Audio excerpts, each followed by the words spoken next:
Hello सबैलाई good morning सुप्रभात होइन।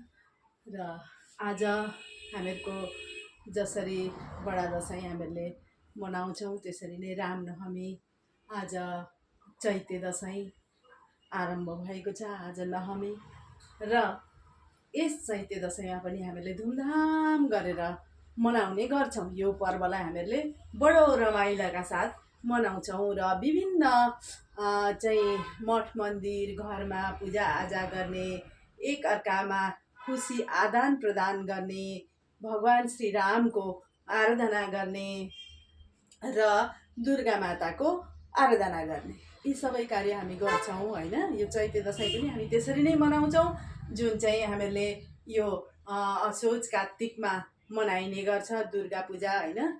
यो दसैँ पनि हामी त्यसरी नै मनाउँछौँ, बडो धुमधामका साथ मनाउँछौँ। आफन्तमा र आफ्नो आफन्त इष्टमित्रमा रमाउने काम गर्छौँ होइन।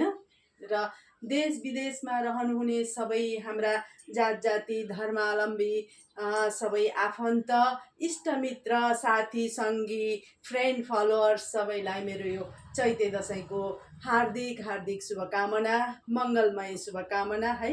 सबैमा मङ्गल रहोस्। यस श्री राम भगवानको कृपाले, श्री दुर्गा मैयाको कृपाले सबैमा आनन्द छाओस्, रोग व्याधिले दस्तक नदियोस् होइन, सधैँभरि सुस्त रहन सकियोस्, यही कामना सबैमा।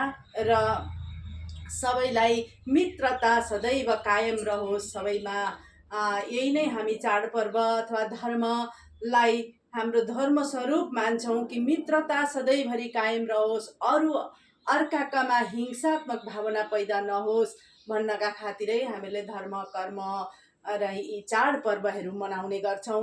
विशेषता हामीहरू विशेष धर्म भनेको के हो त भने अहिंसा नै धर्म हो। हिंसा नगर्नु त्यही नै धर्म हो, अरूप्रति दया भाव राख्नु त्यही नै धर्म हो, र अरूलाई माया गर्ने दया गर्दा नै धर्मस्वरूप हुन्छ। र दान गर्ने, दान सदैव गर्नुपर्छ। निमुखा र जसले कर्म गरेर खान सक्दैन, चराचुरुङ्गी पशु पक्षी र असहाय जति पनि हुनुहुन्छ, वृद्ध हुनुहुन्छ, अपाङ्ग हुनुहुन्छ, उहाँहरूलाई दया गर्ने काम हामीहरूको हो। हामीहरूको हात खुट्टा तन्दुरुस्त छ, हामी केही कर्म गर्न सक्छौँ भने कर्म गरेको 100को 1 शतांश हामीले दान गर्ने भावना हामीहरूमा हुनुपर्छ। र यति भन्दै सबैलाई यो चैते दसैँको मङ्गलमय शुभकामना। अझै पनि हजुरहरूलाई सदैव मङ्गल रहोस्, सदैव अरूलाई बाँडेर खान पुगोस् होइन। यति नै है त। ल सबैलाई शुभकामना मेरो म दुखियारीको तर्फबाट।